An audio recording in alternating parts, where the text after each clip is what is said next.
Good to have each one of you this morning, and visitors and regulars alike. And as we're beginning today, it's a different Sunday for us. We're going to have Mission Sunday.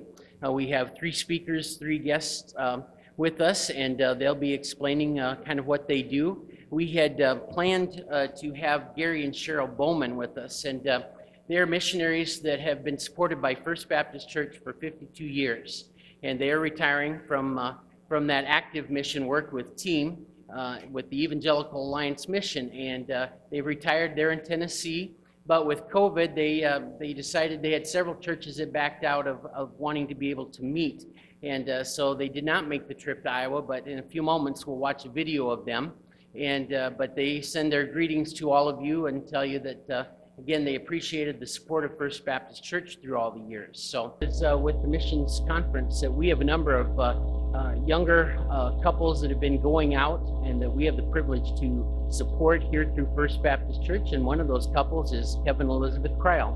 And so for the next few moments, Kevin's going to come up and share with you. And they got a few slides too that they'll put up, but he'll be telling you what he and Elizabeth will be doing. Okay? 52 years. I can only dream and pray that God would give us 52 years out in the field. I think one of the only reasons that Elizabeth and I will be able to do that, one of the only ways we'd be able to do that, spend 52 years on the field, would be standing on God's promises. I think one of the biggest things I learned over my year in Chad was that when you leave a new culture, when you leave your own language and you start to try to learn a new culture and a new language, a lot of the things that kind of prop you up here in America just go away. And so you're only left with a few things to stand on. And so if you're standing on sand, then you're going to fall and you're not going to make it. But if you're standing on rocks, if you're standing on the rock solid promise of God, who is Jesus Christ, that's how you're going to stand. So I spent a year in Chad. Most of my time was spent, so I spent 1 year in Chad and came back, and most of my time was spent learning Arabic. As I dreamed and prayed about going overseas to bring God's word to the Chadian people, it can't happen without being able to speak to them. And so I spent the bulk of my first 3 months in Chad with this man. His name is Abakar Fode, and he is about my age, and he lives in Chad. And so a lot of my time was spent, I took this picture as we were learning. And so you can see in my hand is a dry erase board, and so I was writing on the dry erase board. And I think on the table you can see some of those cards. They're basically picture flashcards. And so the method that I use to learn Arabic is very similar to how a child learns. So a child between 0 and 3, most of what they do is just learn, or they just listen and start to point, and then they start to fill in words. So that's the format that I started to follow. With that, after I progressed from just picture words, I then started to do picture books. And after picture books, then I got into actually studying the Word of God with the Chadian people. And so I'll get to that in a little bit. This is the town that I lived in. This is a picture of the main street. I don't know if you can notice, but there's no pavement there. And there's also not much shade there. So Ariba is centered in the bottom part of the Sahara Desert. So if you have a picture of Chad, or a picture of Africa, it's right in the very center of Africa. And so this is a picture of the town. There is a couple trees you can see, but for the most part there's no shade. So it gets very hot. It gets up to about 120 degrees during the hot part of the season. And in the winter, it gets down to, the daytime temperature is pretty nice, it's about 70 degrees, but in the wintertime during the night, it gets down to about 40 degrees, and there's no central heating. All the buildings are cement, and so it gets very, very cold. Next one. This is a picture of one of the marketplaces. So one of the things that we would do is on market day, which was Thursdays, we would go out and we would spend time just going and sitting by people's stalls. So here you can see they kind of made a makeshift stall. So what they did is they took tree branches and they put just clothes or old burlap sacks on top, and the the Chadians, they would sit underneath in the shade, and they would have their items that they would sell. And so it's very common to go to these shops and just to go and sit and to converse with them. And so as I grew in my language learning, I was able to start to have some of those conversations. Some of the first lessons that I learned in Arabic, biblical lessons, were just how the Bible starts. I learned about the fall, or I learned about creation, I learned about the fall, I learned about Cain and Abel. And so what I would do is I would read these, and then I would have to go out. So I would read these with my language teacher, and I would go out and I would share these stories with the people in Chad. And so I would repeat it, and I would ask questions. Oh, did it make sense? Did I get this story right? And so they would respond with that. So the man on the left, his name is Muhammad, and he is a Sudanese refugee. And so one of the stalls, he's one of the stall owners that I would sit and talk with. And being from Sudan, the people from Sudan, they actually know some English. And so he would practice his English with me, and I would practice my Arabic with him. And so we got into very interesting conversations. He was very into Facebook. He liked being on Facebook. He was very dismayed when I said that I don't go on Facebook very much. But those are the interactions that we were able to have. I was able to start to question, why are you in Chad right now? Which is because his brother had gone to weddings, so he needed someone to run the shop. But I was able to start to share, this is why I'm in Chad. I left my job. I left because God has blessed me, and so I want to be a blessing to other people, just like Abraham was. And so I was able to share, this is what Jesus has done for me. I want to share what this is for you. Another ministry that we were involved with was doing translation. So in Chadian Arabic, in Chad itself, some people speak French, and most people speak Arabic. The people we were reaching, most speak Arabic. And they do have the New Testament in Arabic, but all of them, they speak their local tribal language. And so that's the language that's most near and dear to them in their hearts.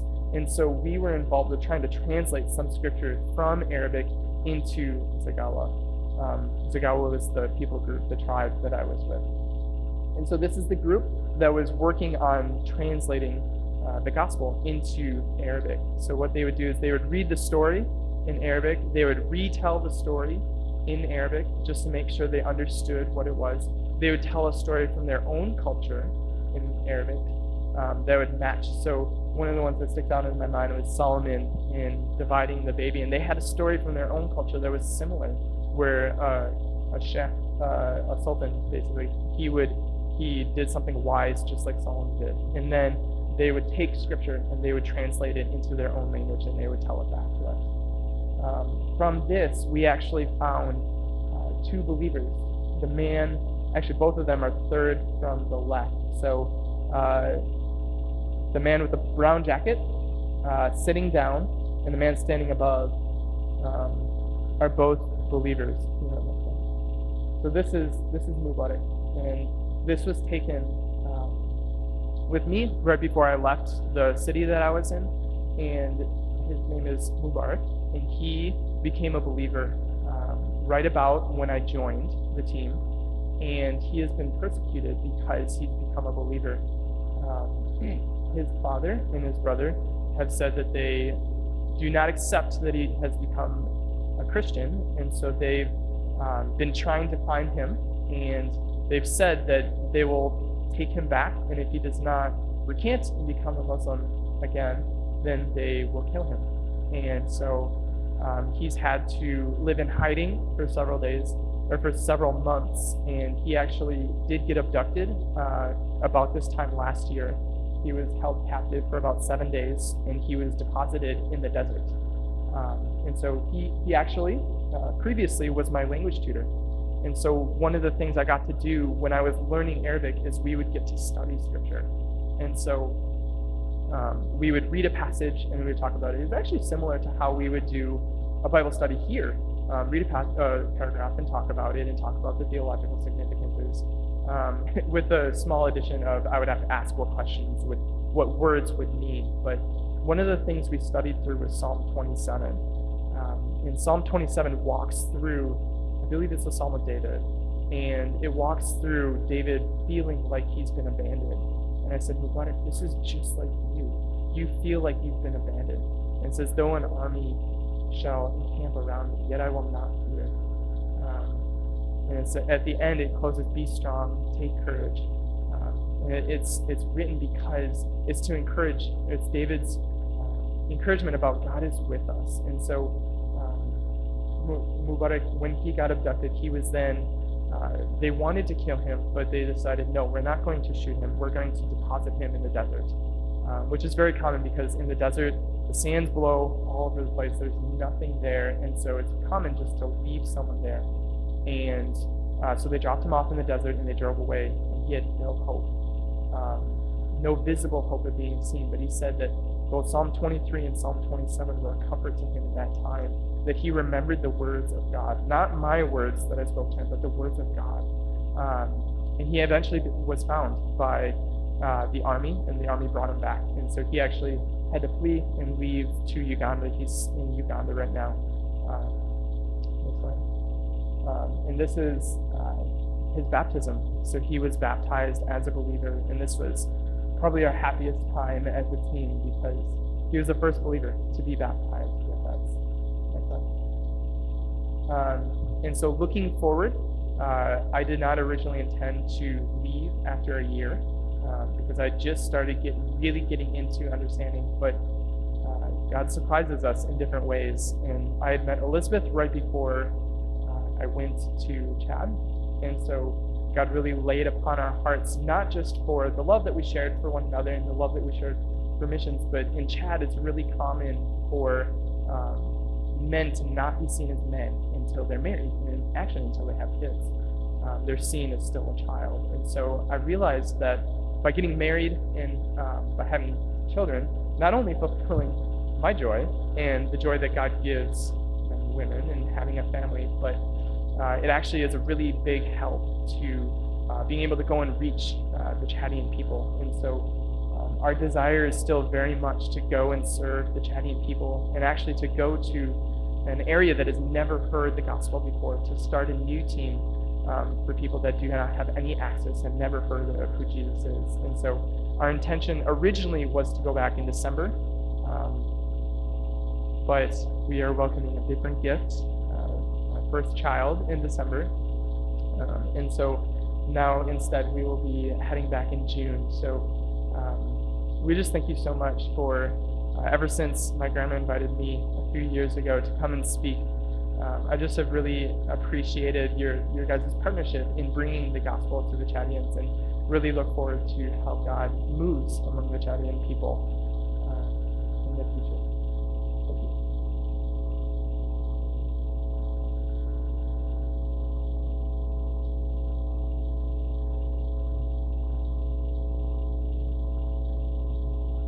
Pastor slack sometimes.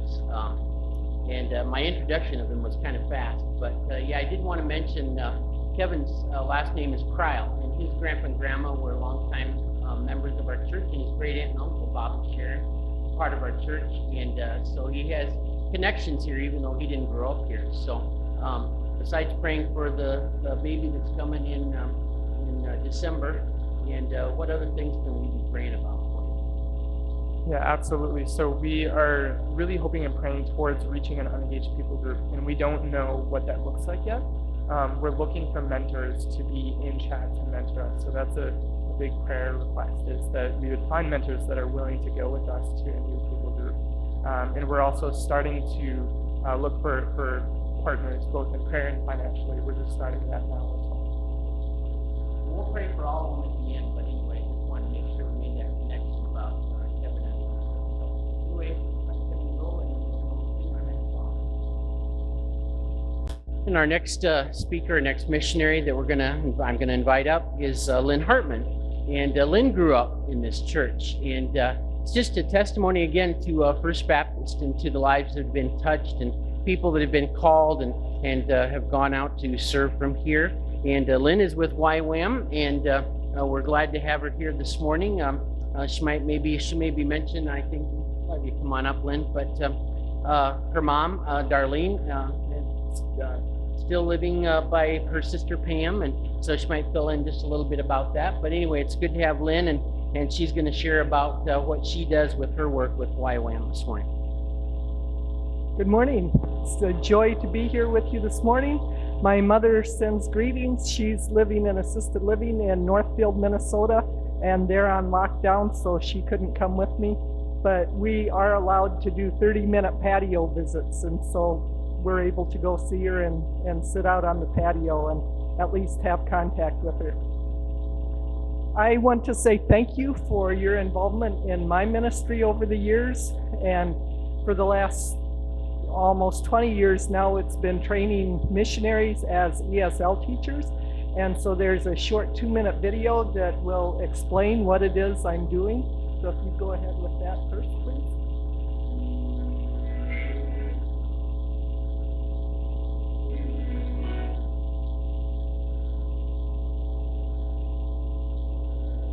So I'll go ahead and, okay. Right now.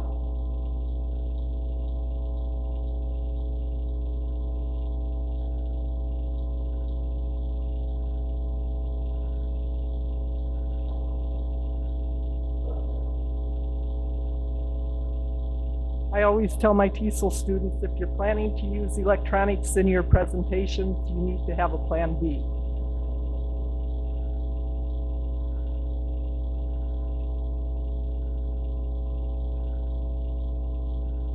And so I'll go ahead and talk to you a little bit while they're working on the video. I'll go ahead with plan B. But Habakkuk says in chapter 1, verse 5, look around at the nations, look and be amazed. For I am doing something in your own day, something you wouldn't believe even if someone had told you about it. And I think we are really in that time now that as we look around and see what God's doing in the nations, that who could believe it? In 2019, I did 2 TESOL schools in Boston, and while I was there, the administrator and I were talking about what would a TESOL look like online? How could we do it? And we started brainstorming different things. And so we thought this year when I went back, we would do maybe a couple weekend seminars online and just see what kind of response we had for that. And instead, this year, as you know, we haven't been able to do things live. And so instead of our target of 2021 doing our first online TESOL, we moved it up and we did our first online TESOL in 2020. And God was just amazing in that, because I hadn't yet learned all the things I thought I needed to know to be able to do an online TESOL as far as technology. But in the students of that school, there were 2 who were very technologically gifted, and they had been doing things on Zoom before the TESOL, and so they were able to help me and the other students as we went along. And I think I learned just as much from them about technology as what they learned from me about teaching English. And from that, I went on and had 2 more Zoom classes this year, and there were people from the East Coast, the West Coast, the Midwest, Jamaica, Wales, and so for some of them it meant getting up very early in the morning in order to get to class, because all of them were on East Coast time. But God just did amazing things, and we found that Zoom has both pros and cons, but I really wondered how the interaction would be, but it was amazing that the students would come online early before class started and stay late after class was over, just so they could spend time getting to know one another and fellowshipping together. And so even on Zoom, the classes were, in my view, a great success. The class that just finished in July, one of the young men was very much into numbers and statistics, and so he took a poll of the students one day and found out that of the students in the July TESOL class, that within the next year, they will probably be teaching a conservative estimate of 200 students. And so I was just, wow, the multiplication of that. And so then I started looking, and I have taught 86 TESOL classes, and you have partnered with me in teaching those 86 classes. And so that means just in the first teachings of these classes that you have impacted over 12,000 people with the gospel that have gone out, mostly to Muslim countries, and used English as a means of getting into people's relationships, building relationships, and sharing the gospel with them. And so English has really been a tool. And then multiply that with the people that they share with, and they share with, and they share with. And this church has had a huge impact around the nations. One of the students from 5 years ago that took the class is now teaching ESL schools with YWAM in Richmond, Virginia. She has 2 ESL schools a year and usually has between 15 and 18 or more students. And in every class, there's usually at least 3 and sometimes 5 or more of her ESL students that are learning English so that they can go as missionaries, again, mostly to Muslim countries.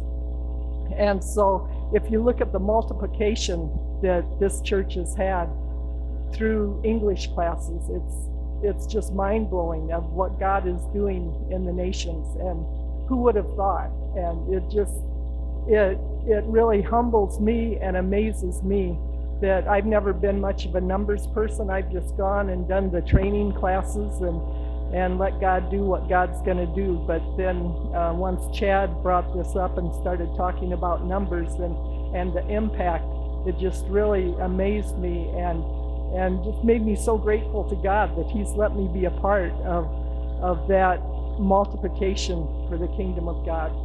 Okay, the video is ready, and so this is what a TESOL class looks like. Right now around the world, there are 2 million people studying English language. It's the most widespread and sought-after language in the world. The world needs more English speakers. So TESOL is designed to equip everyday kind of people and community as teachers. Definitely recommend taking TESOL. It's a door to so many people. There are so many people in the world that want to learn English, and it is a great tool to then reach them with just the love of Christ. Teaching English really shows you how to speak to other people in a way that communicates not only just what English is about or how to speak it, but also relational. It really helps with building a relationship with what God has called us to do. I can't say enough good things about TESOL. It really prepared us for the next step to teach English in a foreign country. I love that. It's been too long ago, and it's such a good way to learn about how others speak English, how you have such a gift for just learning it, what language you can help you understand someone, just try it. If you're interested in really learning how to be effective in your communication and in your teaching, even just for sharing with one another, TESOL has really given me some tools, some clues on how to do that. Through names, through personal links, through exercises or projects. It's just been really vast in its approach to how to communicate. Well, it's been great for me to associate myself with younger folk by around. Yes, I do mean younger, but wonderful people. This specific training has been so helpful just in terms of a missional aspect. It's really been a challenge, and then I can see it as a great tool. It really teaches you to show love that is genuine. Getting a heart of God, going on further this week.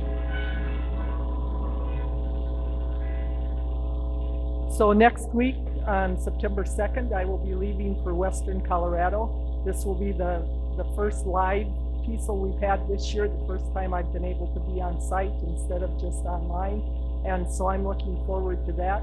You can be praying for that class, that God does what God wants to do in the class, and that it's a a good learning experience for the students as well as myself. I believe that each class I teach, God brings all of us together for a specific purpose, and it isn't always to teach English. A lot of times it's to minister in other ways to the students, and I'm thankful for that, and I'm always learning from them as I hope they're learning from me. So please continue to pray for the TESOL ministry, and especially for the class that will be running in September.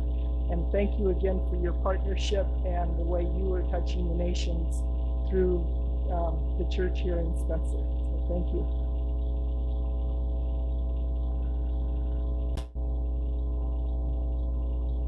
Your final speaker this morning for our missions conference day is John Paulsley, and he was youth pastor here a number of years ago, and he and his wife Chantel and their family are here. We're glad to have them here this morning.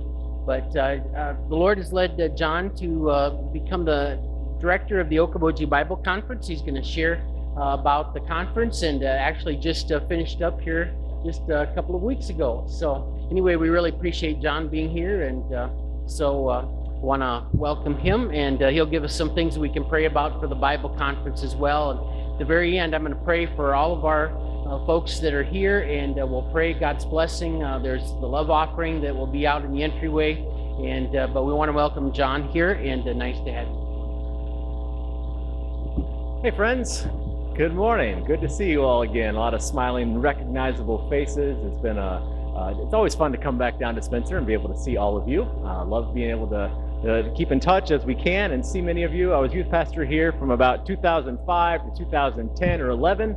All three of our kids were born in Spencer during that time. You loved all three of us through 3 pregnancies and children, and so we always come back here and are just thankful and appreciative for this place. And God kind of brought us back here a few years ago to this area, and just a couple years ago as director at the Okoboji Bible Conference. And I want to read for you a passage of scripture I think that speaks well to what we try and do at the conference. And then I want to share with you some initiative that we've been working on the last couple years that's really missions oriented, that I wanted to just bring to your attention so you can pray for in the future. But in 2 Corinthians chapter 4, Paul is writing to the Corinthians there, and he talks about kind of a time that we feel like we might be living in now, a difficult time he says, we have these treasure in jars of clay, the gospel in us, to show the surpassing greatness belongs to God and not to us. He says, we are afflicted in every way, but not crushed, perplexed, but not driven to despair, persecuted, but not forsaken, struck down, but not destroyed, always carrying the body of death of Jesus, so that the life of Jesus may also be manifested in our bodies. Then he says this, so we do not lose heart. Though our outward self is wasting away, our inward self is being renewed day by day by day. And that last verse there is really what I think focuses a lot on what we try and do at the Bible conference. It says, our outward self is wasting away, but our inward self every day is being renewed more and more. And our goal at the Okoboji Bible Conference is really to grow Christians to live out the transforming power of Christ's love. That's our desire, is that we bring people in during the week of the Okoboji Bible Conference to be able to fill them up with God's love, inspire them with that they're loved, that they're forgiven, and encourage them to then go back, be renewed, and come back to their churches, their families, their life, and be able to be inspired to follow Jesus more and more. We just finished up our 86th annual Bible conference about 2 weeks ago. I'm wearing the t-shirt from the conference. Our theme was with eyes of faith, and the shirt says, may we see with eyes of faith. Pressed just down the road in Spencer makes these shirts. I thought it'd be good to wear them for 2 reasons. 1, it shows a little of our conference, and 2, lets me wear a t-shirt to church on Sunday morning. I thought that was really helpful as well. So we got to be able to finish that up. God really blessed our week. I know I saw many of you up there, and because of COVID, for the first time, we live streamed all of our conference as well. I know many of you tuned in on the live stream and were able to see the weeks of what happened there at the conference.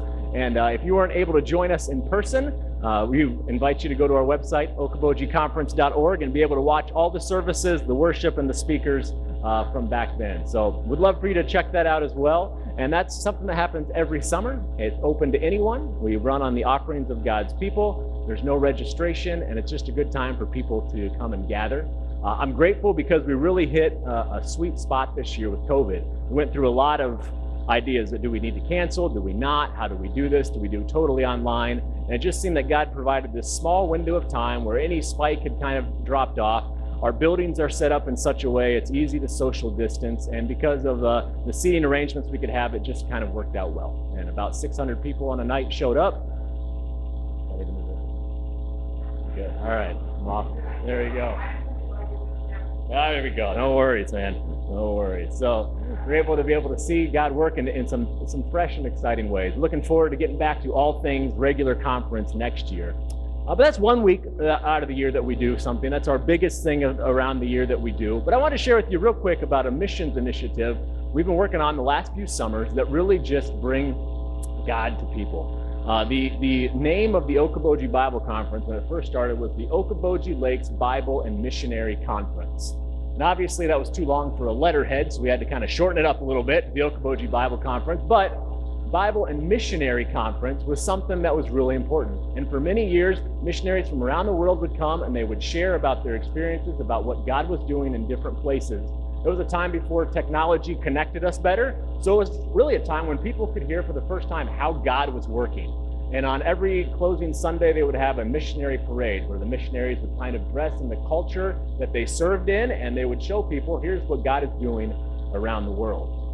Well, the last 2 summers, or the last few years in Okoboji, because it is a touristy place and because the influx of people rises during the summer, we have to hire a lot of international J1 visa students to come live and serve in Okoboji for the summer. And on any given summer, not this year, but last year and years previous, between 400 and 500 international students will come and live in Okoboji for the summer. They come from all over the world. They come from a lot of closed countries, China, from Russia, from the Caribbean, and they live and work in Okoboji for the summer.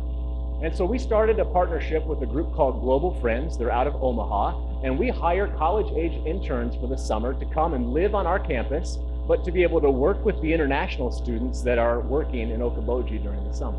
And they come and they be able to work down with them at Arnold Park or at different places throughout Okoboji. And then usually on Sunday nights, we'd have a large gathering of these students where we invite them to come to our campus and we'd feed them food because nothing gathers young people like giving them free food. So we'd have a bunch of students come to our campus and we'd just share with them a Bible story. A lot of them just want friends. They want to learn English. They want to hear from people. They just want to have interaction that's outside of work. So we provide all of those things to them. We'll share a Bible story with them, and then around tables, we'll just have a discussion together about what that story meant. And we use it as a time to gently introduce them to Jesus. And that has just been one of the things that I'm most excited about with the Okoboji Bible Conference. It's just us being able to almost have God in a new way, be able to turn from, instead of missionaries going out and then coming and being able to share what God is doing around the world, we actually have a parade of our own on Sunday nights where students from all over the globe are coming to us, and we're being able to tell them in Okoboji about Jesus. And just this past summer, it was a lot different this summer, obviously with COVID, a lot less international students, but still 2 young ladies from Russia gave their life to Jesus this summer because they wanted to come to Okoboji to work. Little did they know that God traced them down from where they live to come to Okoboji. Last year, a young lady from China last summer accepted Jesus, and she said, I felt God. She said, just talked about all the ways in which God brought her to Okoboji for the summer. She just felt like everything kind of fell in line for her to be able to be here. And she said, on the night that we shared the story of the lost coin and the lost sheep, she said, Jesus came searching for me, and he found me in Okoboji. And we just thought, what a beautiful way for us to be able to leverage what's happening in Okoboji with international students coming, to be able to talk to them about Jesus. And so I'm really excited about that and the future of what that holds. And I'm thankful for First Baptist. This place has been a springboard for missions for a very long time, And the support of these people, I know your heart. I've been involved in missions conferences before. In fact, I've got some great stories about technology when I was a youth pastor at missions conferences and it working and not working. And I know that you care, and I'm thankful for what you have done for the Bible conference and how you have served and given there. And a few things we ask you to pray about. One is just our year-round ministry. We're at a time now where we're really looking to say, how can we effectively use the campus that we have with some of the new buildings that we've structured to be able to serve the needs of our community. We're kind of going through a vision process of what that looks like. One of our visions is to be able to become more of a place for healing and refreshment of ministry leaders, pastors, and missionaries, to be able to use our facilities and connections we have in the area for lodging, to be able to be a place where we could bring pastors and missionaries, let them furlough, let them relax, let them unwind, and then really refresh them to send them back out into the work that God has called them to. So be praying with us about that. You can be praying with us about the middle school building in Okoboji. The old middle school building is across the street from our campus, went up for sale. We used that middle school building, 90% of that building throughout the week of our conference. A new owner has bought the building, and we just pray for favor with them that we would still be able to use that building as a rentable space during conference, during our week. So you can pray specifically for that.